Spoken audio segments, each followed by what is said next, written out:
It's time to take a look at some Miami Dolphins breakout candidates. Training camp is less than a month away, and I want to take a look at what players on this roster could be in for a massive 2025 season. And if we're going to be quite honest here, folks, Miami needs a lot of players to break out because they didn't drastically improve the roster from last season where they went 8-9. So if they want to have a really good season this year, they got to stay healthy and have some players break out that weren't expected.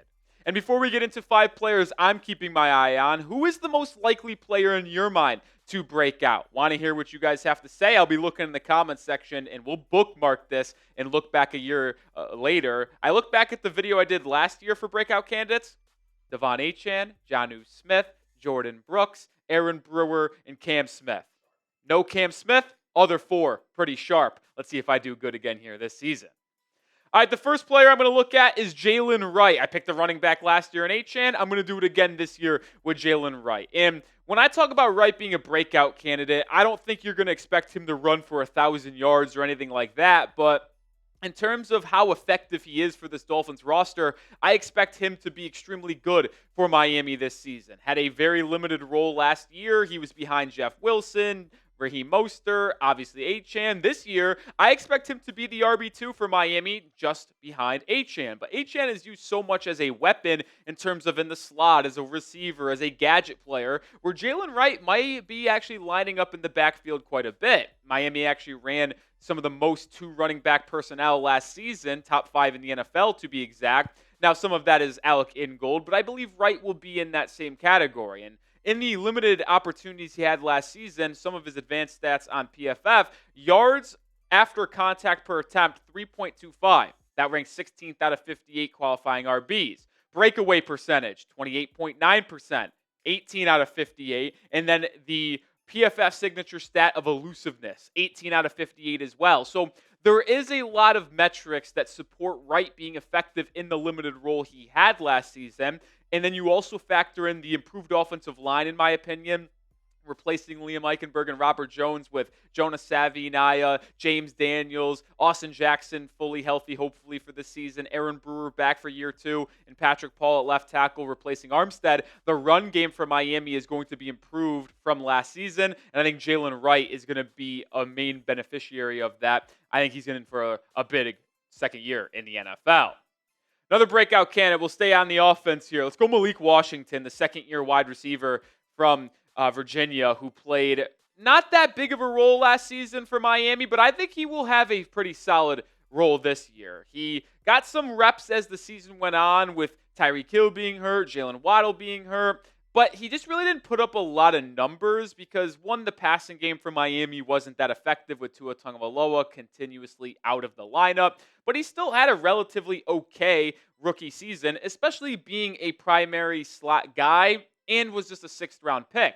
But this season, I expect him to have a pretty large role in this Dolphins offense and on the team. When you think about the roster Miami has, specifically at wide receiver, yeah, they have Tyreek Hill and Jalen Waddle. They get moved around in terms of in the slot, on the outside. You have Nick Westbrook-Ikhine, who is basically a outside wide receiver due to his 6'2", 211-pound frame. He's not playing inside. So Malik Washington is going to be your lead slot expert. Now, you might see Devon Achane in that role a little bit as well, but Malik's going to be there. He will also be, I think, your lead special teams guy in terms of returning punts and returning kickoffs. So with him having a large role in special teams and being your lead guy in slot wide receiver roles, I think he's in line for a big kind of season. And you never know. Jonnu Smith, who had a large role last season, is not on this roster this year.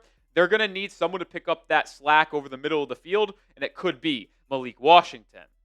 Make sure you are subscribed because we have daily coverage here for the Miami Dolphins for 100% free. Not everybody can say that here that provides Dolphins content. Join the channel today, subscribe, and turn on notifications for daily coverage.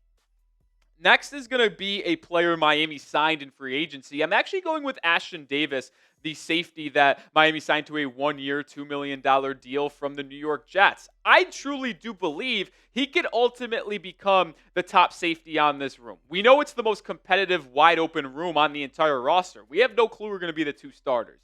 There's going to be players like McMorris, Davis, Melifonwu, Chante Trader Jr., and Elijah Campbell fighting for that starting role. They obviously signed both Melifonwu and Davis in free agency this past year. And if you look last season, Davis was arguably the better safety. He played a little bit more than Melifonwu. You see, he had a much better missed tackle percentage. He had a better QB rating when targeted. He had a better coverage grade by PFF. I think Melifonwu is very versatile in the way he can defend, especially as a free safety that plays that center field role. But Davis is a much better tackler in the run game than Melifonwu, but also had better coverage stats than Ifatu last season. And with coaches raving about Ashtyn Davis during minicamp and OTAs and how he handles his business and the way he looked in coverage and in team drills, I believe that you could see Ashtyn Davis ultimately become your number one safety. And if I went back to last year, looked at my breakout candidates list, I had Jonnu, I had Aaron Brewer, two people the Dolphins signed in free agency. I think if there's a player Miami signed in free agency this year that could ultimately be that breakout, where did he come from type of guy, I actually do think it could be Ashtyn Davis in the secondary. I'm excited to see the former day 2 pick out of Cal work in Miami.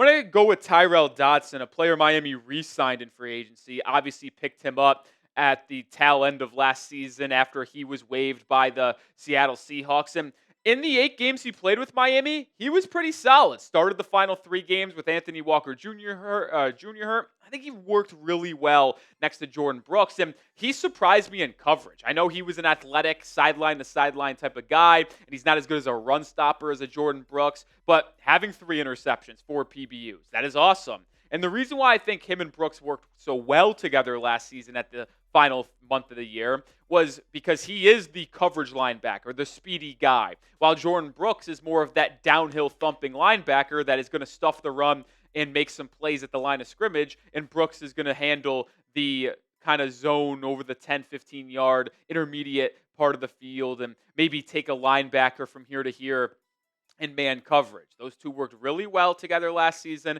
I was very happy that Dodson ultimately re-signed. That was one of my top things Miami had to do. There was 2 players that I wanted to re-sign the most from last season's roster. Tyrel Dodson and Calais Campbell. They brought back Dodson. They didn't bring back Campbell. I think Dodson is going to have a really good season here as a full-time starting linebacker in this Anthony Weaver scheme that likes to have 2 middle linebackers manning that defense. Final breakout candidate coming up here in just a second, but 4th of July is just around the corner. Grab your Dolphins gear right now. I love this shirt, the blue with the American flag running through the logo. Sizes are running out. Smalls and 2Xs are already gone, but grab yours today if you can at chatsports.com/Dolphins4th. Link is in the description and comments of today's video. Take advantage right now before every size is ultimately gone. Final breakout candidate we're going to look at today is Storm Duck, the UDFA corner that got a lot of PT down the stretch of last season. And he is expected to have a larger role this year due to Kendall Fuller being off of this roster, Jalen Ramsey being traded at inevitability this offseason. And right now I have him as the CB1. Is that a good thing? No. And hopefully Miami signs a corner in free agency to take over that role, whether it is Asante Samuel Jr. or Rasul Douglas, or maybe even makes a trade. But Cam Smith and Storm Duck are going to be battling for that CB2 role. Whoever the Dolphins sign in free agency might ultimately take that CB1 spot.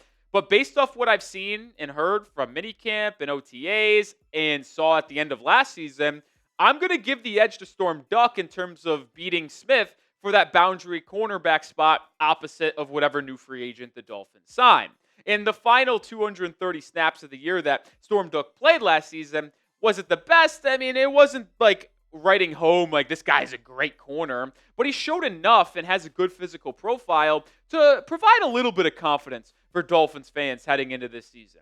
And when we get to August and watch those 3 preseason games, I'm looking at safeties, I'm looking at cornerbacks for this Dolphins group. You saw the stats for Duck and coverage last season.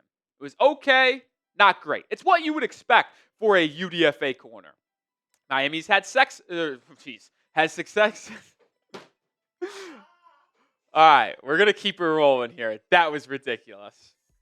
All right, let's call a quick little reset here. This is why you subscribe. This is incredible content you're not going to find anywhere else. Miami's had success finding UDFA corners with Kader Kohu, Nick Needham, and other players. So hopefully Storm Duck is another one here to come over the next couple of years. So pick a CB2. Which corner ultimately becomes that boundary corner to the free agent corner Miami signs? Type CS if you think it's Cam Smith. Type SD if it's Storm Duck.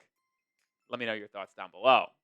And you can continue the conversation around the Miami Dolphins over on my Twitter at Nic_Rohloff. Hit me up if you have any questions and want more coverage around the Miami Dolphins.